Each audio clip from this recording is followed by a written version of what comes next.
Exercise है आपके पास 11.1, question number 11.1 है, 11.2 है,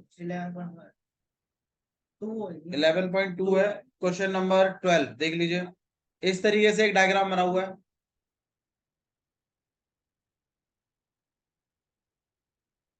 ठीक है, और इसके अंदर एक सर्कल, एक सर्कमस्क्राइब है, मतलब बंद है एक सर्कल, ठीक है। और इस सर्कल का जो रेडियस है, देखिए क्या लिखा है, ABCD triangle is drawn to circumscribe a circle of radius 4 centimeter such that the segment BD and CD into which BC is divided by the point of contact D are of the length of 8 centimeter and 6 centimeter। मतलब बीचों बीच यहाँ पर O है, यहाँ पे इस तरीके से पॉइंट ऑफ कांटेक्ट गिरा है, यहाँ पे ये D नाम दिया है, ठीक है। यहाँ A है, ये B है, ये C है, और ये O से D को टच कर दिया उन्होंने। और आपको यहाँ पर फाइंड करना है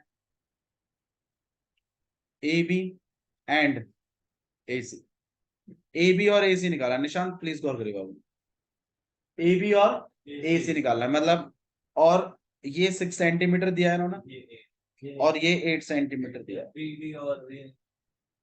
ठीक है, इतना दिया इन्होंने, और आपको फाइंड करने के लिए बोला है AB and AC। One of the important question है ये आपका इस एक्सरसाइज का, one of the toughest, one of the biggest question, ठीक है। आइए देखिए किस तरीके से आपको डील करना है क्वेश्चन। वैसे तो अगर आप ब्लूप्रिंट बनाए तो ज्यादा अच्छा रहेगा इसका। देखो भाई, मुझे एक बात बताओ, CD अगर 6 है, तो मैं अगर इस पॉइंट को कुछ नाम दिया ना उन्हें, या फिर हमें देना है, चलो हम इसको, एक को P नाम दे देते हैं, एक को Q नाम दे देते हैं, या एक को R नाम, ठीक है। अच्छा जी, अब ये 6 सेंटीमीटर है, तो मुझे एक बात बताइए, CPB कितना होगा, वजह, बिल्कुल, ये एक एक्सटर्नल पॉइंट है, और एक सर्कल पर जब एक्सटर्नल पॉइंट से टेंजेंट बनती है तो दोनों की लेंथ इक्वल। अच्छा बच्चे यार ये भी पूछते हैं मेरे से, भैया कौन सी लेंथ इक्वल होती है, क्या ये पूरी लेंथ इक्वल होती है या ये इक्वल होती है। भाई देखो मैं आपको चीज समझाता हूँ, जैसे ये सर्कल हो गया, यहाँ एक्सटर्नल पॉइंट हो गया, आपने यहां से बनाई, तो ये तो लाइन है, ये तो कितनी भी जा सकती है, तो पूरी लाइन की जिम्मेदारी नहीं है हमारी, खाली इतनी है जहां तक पॉइंट ऑफ कांटेक्ट तक की बात है, सिर्फ इतनी। और ऐसा ही यहां पर इतनी बस। तो जब सी से मैं बना रहा हूं, तो मेरी सी ए तक की जिम्मेदारी नहीं है, मेरी जिम्मेदारी खाली कितनी है, CP और CD, बस। समझ में आ गया। तो इस बात को भी आप थोड़ा ध्यान रखिए कि एक्सटर्नल पॉइंट से जब टेंजेंट बनती है तो वो जहां पॉइंट ऑफ कांटेक्ट है ना, बस वहीं तक की बात होती है, ठीक है। तो आपका अगर ये 6 सेंटीमीटर है, तो यार ये बताइए यार ये भी कितना होगा, और ये अगर 8 सेंटीमीटर है, तो यार ये भी कितना होगा। ये सारा का सारा अगर आप डायग्राम में लिख लेंगे तो आपको थियोरेटिकल पार्ट में लिखना नहीं पड़ेगा, ठीक है। अच्छा जी, अब मुझे निकालना है पूरा AB, तो मतलब ये वाला चीज मिसिंग है AR, 8 - AR, ठीक है। और ऐसे यार ये भी मिसिंग है AP, पर ये दोनों के दोनों आपस में इक्वल होंगे, रीजन वही है अपना एक्सटर्नल पॉइंट वाला। तो एक काम करते हैं, इसको मैं X मान लेता हूं, तो यार ये भी कितना हो जाएगा, सही है, ठीक है जी। फाइंड गिवन विवन, आप चाहो तो लिख ही सकते हो, गिवन में आप यहाँ पे लिख सकते हैं, क्या क्या गिवन लिखे भाई इसको, CD इक्वल टू 6 सेंटीमीटर, बिल्कुल गिवन में आप लिख सकते हो CD 6 सेंटीमीटर है, BD जो है वो 8 सेंटीमीटर है, और OD 4 सेंटीमीटर, क्योंकि रेडियस 4 सेंटीमीटर दिया हुआ है, ठीक है। बाकी ये 3 टेंजेंट सही है आपके पास, चलो कोई बात नहीं, इनको इतना, और फाइंड हम लिख ही चुके हैं। सॉल्यूशन हम स्टार्ट करें, डायग्राम दिया हुआ है ना, कंस्ट्रक्शन करेंगे हम, एक कंस्ट्रक्शन करेंगे हम कुछ। हम क्या करने वाले हैं, हम OP को OR को ज्वाइन कर देंगे, ठीक है, और OA को OC को और OB को ज्वाइन कर देंगे, और अच्छा खासा मतलब सारे पॉइंट ऑफ कॉन्टेक्ट्स को टच कर देंगे, और सारे वर्टेक्सेस को भी टच कर देंगे, और यहां पे हम ये सारी बातें लिखेंगे कि joint O2 P and R, और उसके बाद है joint O2 A B and C। ठीक है, और हम अपना सॉल्यूशन स्टार्ट कर रहे हैं। ब्लूप्रिंट सुन लीजिए क्या है। मुझे एक बात बताइए, सेंटर से आने वाली लाइन पॉइंट ऑफ कांटेक्ट पर कितना डिग्री बनाती है? 90, 180 नहीं 90, ठीक है। पी पे भी जाके क्या बनाएगा? 90, और आर पर भी क्या बनाएगा? मेरे ख्याल से इसमें तो कोई इशू होना नहीं चाहिए, 90 तो बनाएगा ही, ऑब्वियस सी बात है। ठीक है, अच्छा जी, 90 बनने के बाद आप एक काम करिए, इसको देखो, मैं आपको चीज बताता हूं, ये जो x निकलेगा ना, ये इक्वेशन से निकलेगा। मैं आपको पहले ही बता देता हूं, ये जो x कैलकुलेट होगा, ये इक्वेशन बनानी पड़ेगी। अब इक्वेशन बनाने के लिए मैंने आपको बताया था, दो चीजों को इक्वल रखना पड़ता है। अब वो दो चीजें कौन कौन सी होंगी ना, वो सुनो आप बस। मीनाक्षी ध्यान दीजिए, मेरा क्या प्लान है कि मैं ए बी सी का एरिया निकालूंगा पूरा। ठीक है, मैं पूरे एबीसी का एरिया निकालूंगा हीरोन्स फॉर्मूला से। हीरोन्स फॉर्मूला क्या होता था?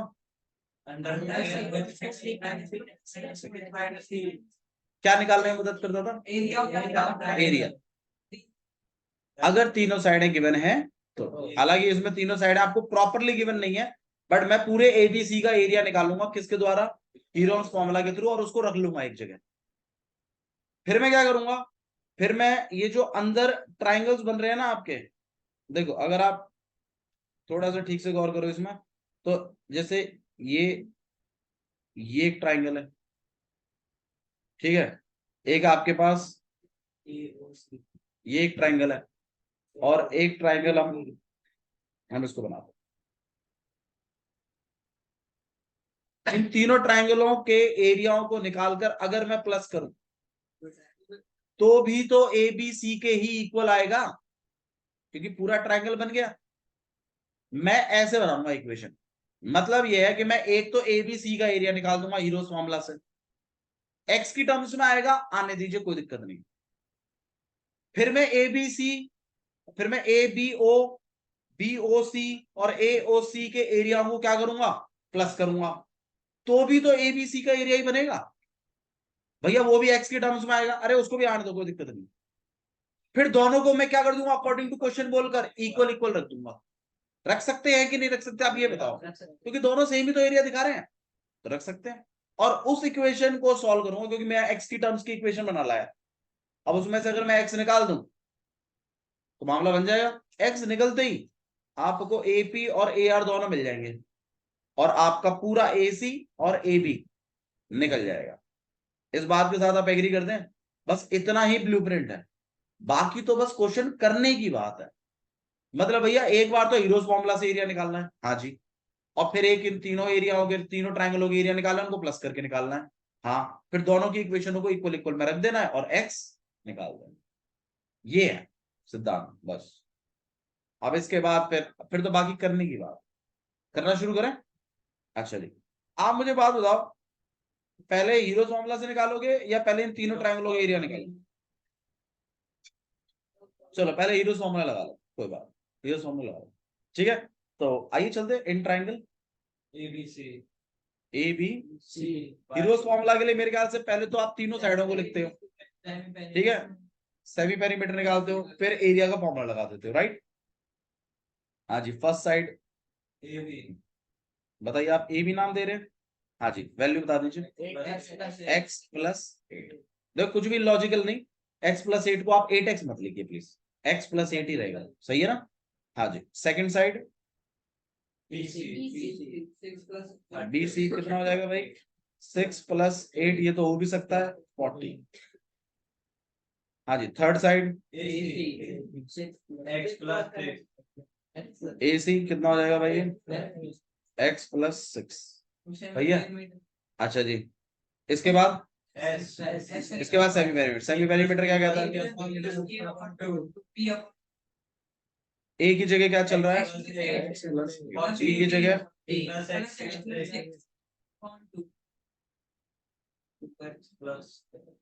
अब x और x तो प्लस हो सकते हैं, बाकी नॉर्मल भी प्लस हो सकते हैं। कितना हो जाएगा भाई? 2x प्लस 2 भी कॉमन निकल सकता है ऊपर में, दो कट गया, ये x प्लस 14 क्या निकल गया है, ये सेमी पेरीमीटर। अब क्या निकालना है आपको इसका एरिया। तो आइए चलिए एरिया निकालते हैं इसका। एरिया का फॉर्मूला क्या है भाई,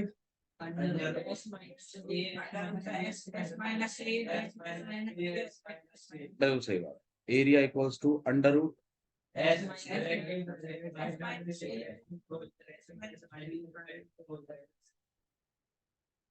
यहाँ पे अंडर रूट एस की जगह मैं लिखूंगा एक्स प्लस 14, सही है यहाँ तक।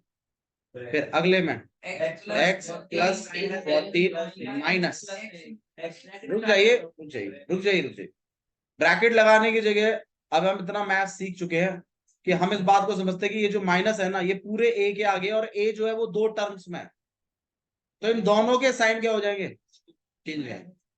तो मतलब माइनस एक्स और माइनस 8, भाई बेवजह के स्टेप्स क्यों बढ़ा रहे हैं, है ना।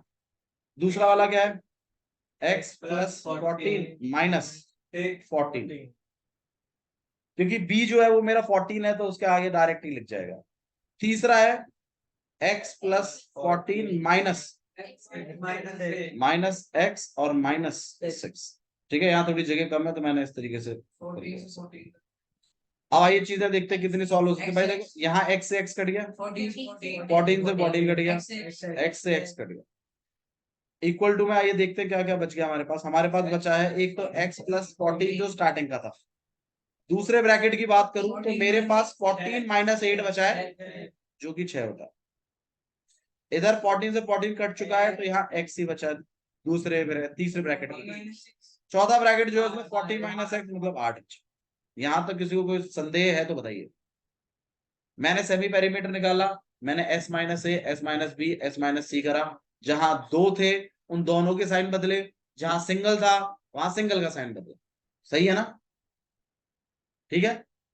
अच्छा जी, अब थोड़ा सा हम यहाँ पे मल्टीप्लाई कर लेते हैं, 8 6 48, तो आपके पास कुछ under root X plus 48 X bracket के अंदर एक्स प्लस, ये क्या निकल गया भाई, area of triangle A B C, ये पूरे ट्राइंगल का एरिया है।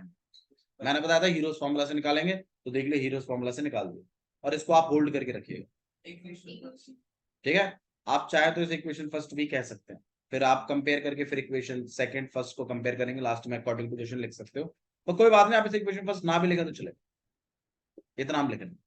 किसी को डाउट है इसमें तो बताइए। ठीक है, चलिए नेक्स्ट हम लोग उन तीनों के एरियाओं को प्लस करके लिख दें, उनको भी निकाल लेते हैं। पहले मुझे एक बात बताओ, ये ओ बी सी का area, normally area of triangle का फॉर्मूला क्या होता है, आर इंटू बेस इंटू हाइट। अब आप बता दीजिए बेस कितना है,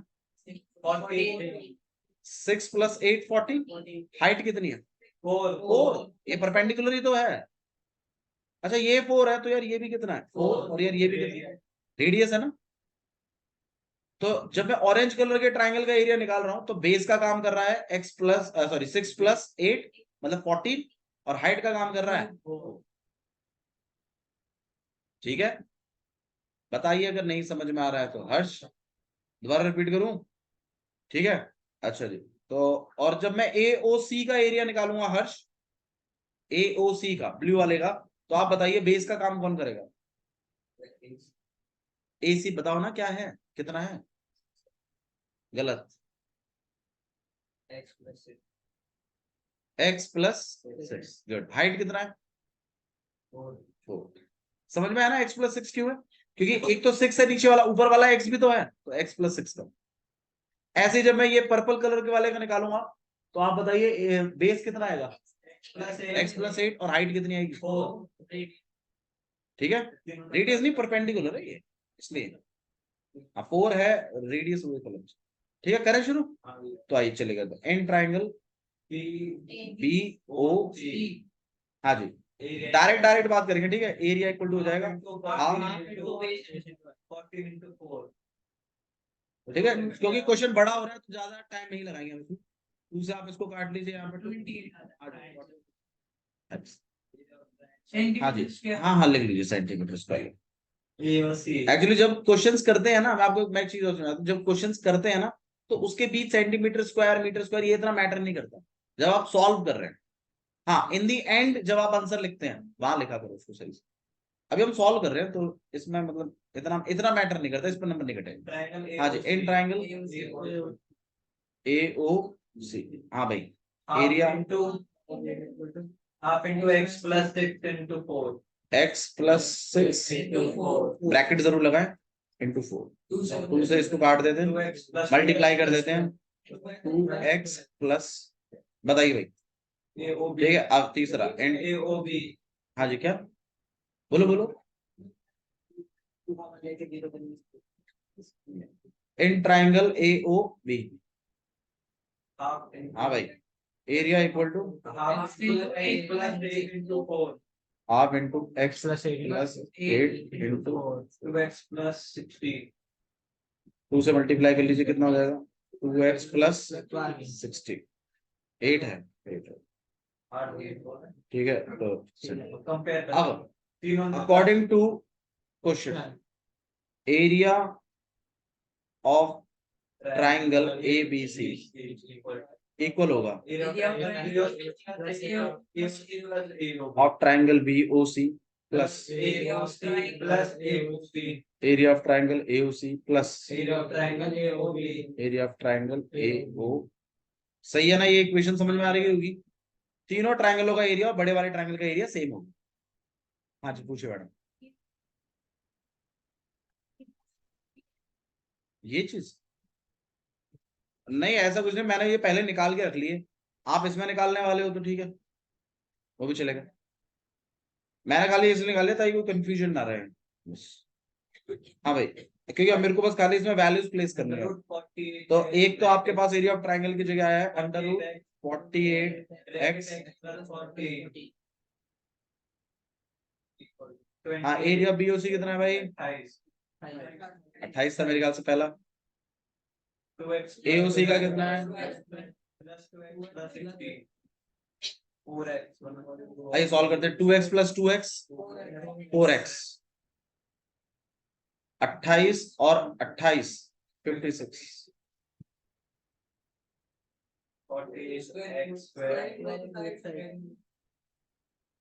ऐसा कुछ हम पहुंच जाएंगे।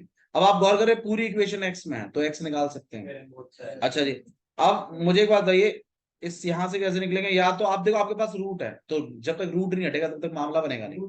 या तो आप स्क्वायरिंग बोथ साइड करिए, या तो आप इस रूट को पल्ली तरफ भेजिए ताकि ये उधर जाके क्या बन जाए, पूरे का स्क्वायर बन जाए। अब आप बताओ क्या करना है। ठीक है, तो यहाँ हो जाएगा फिर आपके पास 48x x plus 14 equal to में 4x प्लस।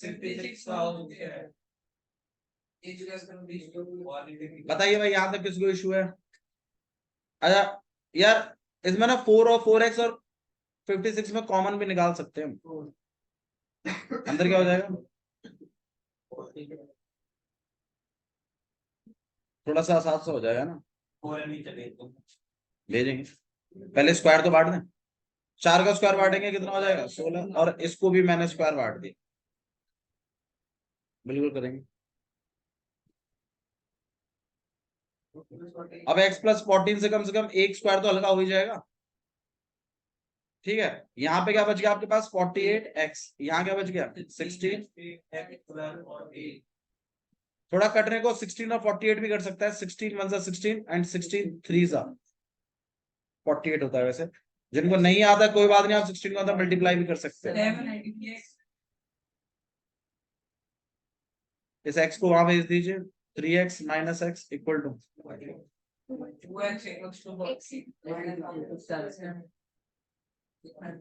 ये एक तरीका है सॉल्व करने का। सुन लो इधर मेरी बात, ये एक तरीका है सॉल्व करने का। अब ऐसा भी होता है कि हमने तो बड़ा कॉमन वॉमन लेके बड़ा समझ समझ के किया है, पर नॉर्मल जो बच्चा होगा वो इस तरीके से नहीं करेगा। वो मैं बताता हूँ किस तरीके से करेगा। वो 48x को इससे मल्टीप्लाई कर लेगा और इसमें a प्लस बी का होल स्क्वायर खोल देगा। मतलब मैं एक नॉर्मल की बात कर रहा हूँ, जिसने किया हुआ है उसको तो आता है। तो उससे क्या होगा? उससे इधर भी एक क्वाड्रेटिक इक्वेशन बनेगी और इधर भी क्या बन जाएगी? एक क्वाड्रेटिक इक्वेशन। फिर आप कटिंग वटिंग करोगे, सबको एक तरफ ले जाना, सॉल्व वॉल्व करके अगर बच जाता है मामला तो फिर मिडिल टर्म स्प्लिटिंग करना पड़ेगा। मिडिल टर्म स्प्लिटिंग ना करना पड़े इसके लिए मैं आपको सजेस्ट कर रहा हूं कि आप इसी पैटर्न से करें, वरना आपको फिर वो मिडिल टर्म स्प्लिटिंग और वो सब सॉल्व करना पड़ेगा।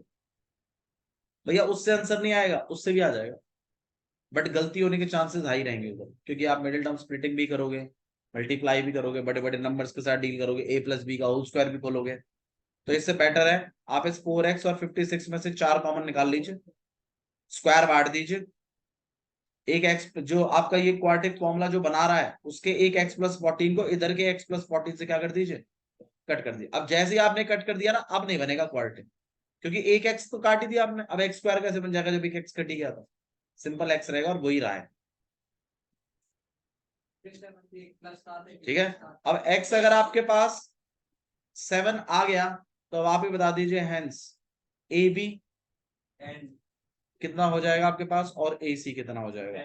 भाई ए बी जो है 7 + 8 है 15, और ए सी जो है 7 + 6 13, तो ए बी जो है वो आपके पास रहेगा 7 + 8 that is 15 and 7 + 6 that is 13। हाँ बिल्कुल, यहाँ आपको सेंटीमीटर लिखना। चलो आया, बता दो भाई कोई बच्चा है जिसको नहीं आया समझने को। ठीक है, सो ये इस एक्सरसाइज का सबसे बड़ा क्वेश्चन था कि, और इसका कंसेप्ट बड़ा सिंपल सा है, एक बार तो एरिया ऑफ ट्राइंगल का फॉर्मूला लगाना है हीरोज फॉर्मूला से, और एक बार उन तीनों ट्राइंगलों के एरिया निकाल लेने, फिर अकॉर्डिंग टू क्वेश्चन बोल कर उनकी इक्वेशन सेटअप कर एक्स को अकेला। ठीक है, क्या हो गया टाइम 33। आइए चलिए क्वेश्चन नंबर 5 और देख लेते हैं, बहुत बच्चों को ऐसा लग रहा है कि भाई 5। हाँ जी, एग्जाम क्लियर हो।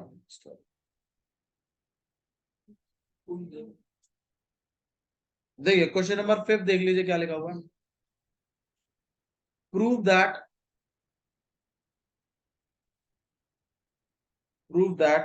द perpendicular at, इसका उल्टा है ये, at the point of contact to the tangent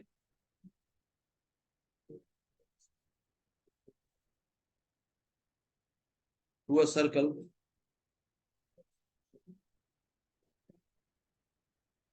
passes through the center। देखो ये क्वेश्चन ना पहले एग्जाम्स में तो आता था, अब ये बंद है, अब नहीं पूछते कोई इसमें। ठीक है, क्योंकि थ्योरेटिकल क्वेश्चन है और थोड़ा सा समझने वाला क्वेश्चन है। ठीक है, और थ्योरेटिकल है, मैथमेटिकल इसमें कुछ खास है नहीं, तो बाकी समझा देते हैं आपको। देखिए क्या, पहले क्वेश्चन समझो क्या लिखा हुआ। प्रूफ करिए क्या चीज, कि perpendicular at the point of contact to the tangent to of a circle passes through the centre. देखो नॉर्मली हमने एक थ्योरम पढ़ी हुई है कि सर्कल में कभी भी सेंटर से जब कभी लाइन बनाते हैं कहां पर, पॉइंट ऑफ कॉन्टैक्ट पर, तो वो 90 डिग्री का काम करता है, ये हमने पढ़ा हुआ। अब आपको क्या प्रूव करने के लिए बोला है वो सुनिए। आपको प्रूव करने को बोला है कि किसी सर्कल में मान लीजिए इस तरीके से कोई टेंजेंट जा रही है, और अगर आप यहां से इस पॉइंट से जो पॉइंट ऑफ कांटेक्ट है उस पे अगर इस तरीके से बना के 90 बना दें, उस पॉइंट पे तो 90 बनाया जा सकता है, और यहां से अगर आप इसको आगे बढ़ाएं तो ये पक्का किससे पास करेगी, सेंटर से। ऐसा वो कह रहा है, इस बात को प्रूफ करना, मैं तो आपको जस्ट समझाया। प्रूफ करिए, क्या प्रूफ करिए, कि परपेंडिकुलर कहां पर, eight the point of contact पर पास करेगा, कहां से, सेंटर से। ये बात आपको प्रूफ करनी है नहीं, बनाना, ये तो मैंने समझाया बस, क्या लिया बनाना नहीं है, बनाना नहीं है, अरे नहीं बनाना है भैया, इतना प्रैक्टिकल नहीं करके दिखाना है। चलिए ध्यान दीजिए, तो मतलब ये है कि जैसे आपके पास ये सर्कल है, ठीक है, और आपने यहाँ पे एक टेंजेंट है, आपको ये बताना है कि भाई पॉइंट ऑफ कांटेक्ट पर अगर परपेंडिकुलर बनाएंगे तो वो सेंटर से ही पास होता हुआ जाएगा, ये बात आपको शो करनी। तो एक काम कर रहे हैं हम इसके लिए, हमने एक पॉइंट लिया है ओ जो कि सेंटर है, और एक पॉइंट लिया है ओ डैश, सेंटर नहीं। ठीक है, जो कि सेंटर नहीं है। और मैं तो ये कह रहा हूं कि ये पॉइंट जो है ना, जो मतलब अगर मैं यहां से परपेंडिकुलर बनाऊंगा तो वो सेंटर से नहीं पास होता हो जाएगा। मैं तो ये कह रहा हूं, मतलब मैं अजम्पशन कर रहा हूं कि मैं इसको गलत ही लेके चल रहा हूं। मैं तो कही नहीं रहा कि उसने बोला शो करो कि सेंटर से पास करेगा, मैं तो कह रहा हूं ठीक है, हम मानते हैं कि पास नहीं कर रहा, हम मान रहे हैं कि पास नहीं कर रहा, क्योंकि ये बात तो शो करनी है कि पास करना है। तो मैं पहले से ही क्या अजम्पशन लेके चल रहा हूं कि पास नहीं कर रहा। चलो मैंने मान लिया पास नहीं कर रहा, मैंने परपेंडिकुलर बनाया और पास नहीं किया सेंटर से, बल्कि कोई और ही पॉइंट से पास किया। हाँ, मैं तो कोइंसिडेंस शो कर दूंगा बाद में। मैंने मतलब 90 बनाया और सेंटर और ये डैश, ये मतलब ओ डैश से पास नहीं गया। प्लीज यार यहां गौर करो यार, लास्ट में करवाने की कोई वजह है इसको। मैंने यहां से परपेंडिकुलर बनाया और ये सेंटर से पास नहीं किया, ऐसा मैं लेट करूंगा अभी। ठीक है, और अब अगर मैं सेंटर से बनाऊं, कहां पर, पॉइंट ऑफ कांटेक्ट पर अब बनाऊं मैं, तो कितना डिग्री बनना चाहिए, अब 90 बनना चाहिए, क्योंकि ये तो थ्योरम है कि सेंटर से जब तुम कोई पॉइंट लाते हो पॉइंट ऑफ कांटेक्ट पर, तो कितना डिग्री बनता है, 90 डिग्री। अच्छा जी, तो इसका मतलब ये जो आपका एंगल 1 है और ये एंगल 2 है, ये दोनों के दोनों वैसे तो इक्वल ही है। वजह क्या है, दोनों के दोनों क्या है, 90 डिग्री है। अब मुझे एक बात बताओ, दो एंगल जो सेम बेस पर बने हुए हैं और दोनों के डिग्री भी कैसे हैं, सेम ही है, तो आप बताइए क्या इनके पॉइंट या इनका दूसरा आर्म, मतलब एक आर्म इनका कॉमन है, एक आर्म दोनों का ही कैसा है, कॉमन है, मेजरमेंट भी सेम है दोनों का 90-90। तो आप बताइए फाइनल आर्म भी कैसा होना चाहिए, कोइंसाइड करना चाहिए, तभी तो ये बात प्रूव हो सकती है कि दोनों के मेजरमेंट कैसे हैं, इक्वल इक्वल है। भाई ये बात तो कंफर्म है ना, एंगल 1 और एंगल 2 दोनों के दोनों कैसे हैं, 90 डिग्री है। ये चीज कब पॉसिबल है, ये चीज तभी पॉसिबल है जब आपका ओपी और ओ डैश पी अलग अलग लाइन ना हो, बल्कि कैसी लाइन हो, सेम लाइन, या एक दूसरे के ऊपर क्या कर रही हूँ, कोइंसाइड कर रही हूँ, तभी ये चीज पॉसिबल है, वरना पॉसिबल ही नहीं है कि भाई दोनों मतलब मेजरमेंट दोनों का सेम हो। दोबारा सुनिए मैंने क्या कहा, मैंने शुरुआत ही करी किस तरीके से कि भाई हम तो ये कह रहे हैं कि भाई अगर मैं 90 बनाता हूं तो पास नहीं करेगा, मैंने तो ये कह के चलाऊं, पास नहीं करेगा तो कहीं से तो पास करेगा। हाँ जी, तो मैंने उस पॉइंट का नाम ले लिया, क्या पॉइंट का नाम लिया मैंने, ओ डैश। फिर मैंने ये बोला कि भाई चलो ठीक है, वो तो पास नहीं कर रहा था सेंटर से, तो एक काम करो फिर सेंटर से लाइन गेड़ दो। फिर मैंने सेंटर से लाइन गेड़ दी, फिर मैंने देखा कि भाई सेंटर से आने वाली लाइन तो कितना डिग्री बनाती है, 90 डिग्री। अब दोनों अगर सेम आर्म पे बने हुए हैं और सेम मेजरमेंट के हैं, two angles with same base arm and with same degree measurement, then there final arm should also coincide, सही बात है ना, कोइंसाइड विद ईच अदर, तभी डिग्री इक्वल हो सकती है, वरना डिग्री इक्वल नहीं होगी। आप देख लीजिए, जैसे मान लीजिए ये कितना बन रहा है, 60 डिग्री, अब मैं कह रहा हूं इसी आर्म पर रख के इसी डायरेक्शन में मैं भी 60 बना रहा हूं, लेकिन मेरी आर्म अलग है, ऐसा पॉसिबल ही नहीं है। या तो तू 60 से ज्यादा बनाएगा और या तो तू 60 से कम बनाएगा, और अगर तू 60 ही बना रहा है तो इसका मतलब वो फाइनल आर्म्स पे दोनों की अलग अलग नहीं है, बल्कि कैसी है, सेम। समझ में आई मेरी बात, बोलो। ये तो प्रूफ ही करना है कि 90 है, ये बात प्रूव करना है कि वो परफेक्ट, वो सेंटर से पास होती है, ये प्रूव नहीं करना कि वो 90 बना, और कुछ।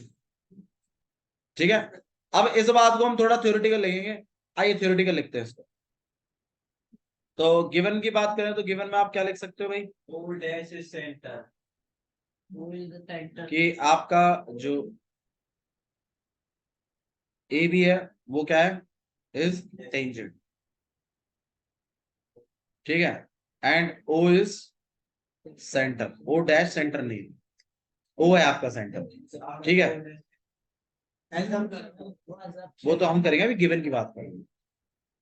ठीक है। और ये एक और चीज भी गिवन है हमें कि ओ डैश पी बी, ये जो एंगल है ये कितना डिग्री है भाई? 90 डिग्री। सही है ना, ये वाला एंगल जो स्टार्टिंग में बनाया था वो 90। ठीक है। अच्छा जी, आपको शो क्या करना है?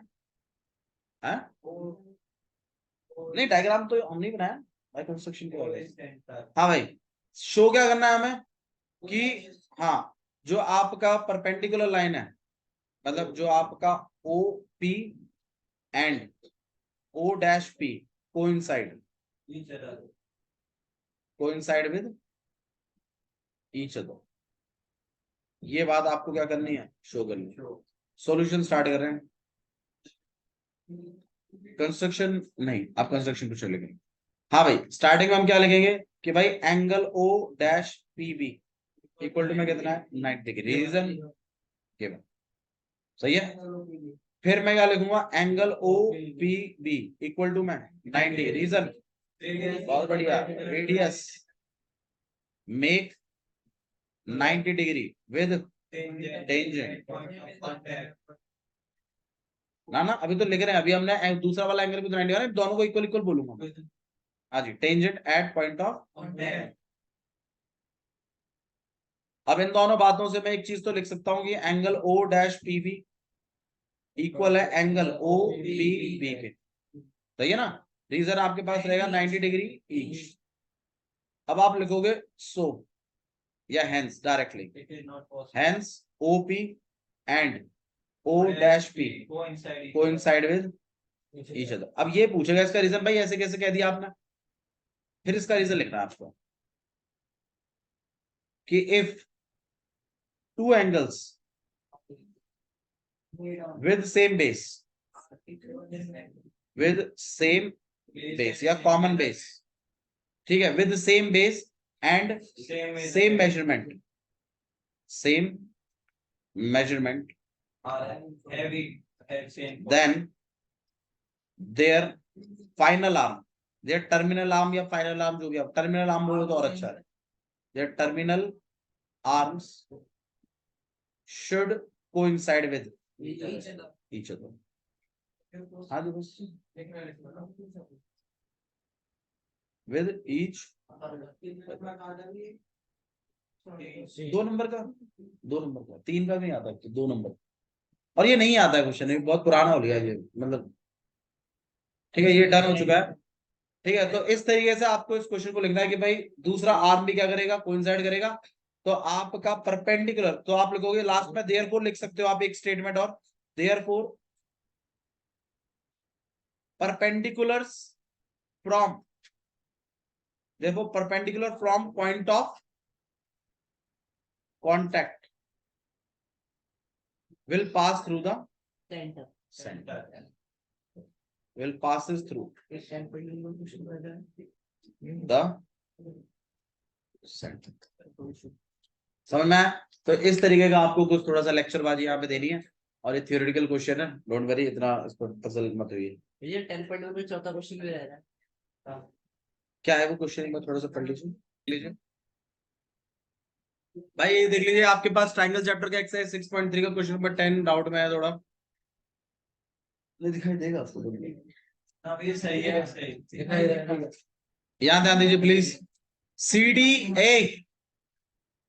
CD and GH are respectively the bisector of angle ACB and angle EGF such that D and H lie on the side this and this। दो ट्राइंगल है आपके पास ABC और EFG, तो दो ट्राइंगल बना लेते हैं हम, ABC, और दूसरा ट्राइंगल है आपके पास EF। CD और GH respectively the bisectors of angle ACB।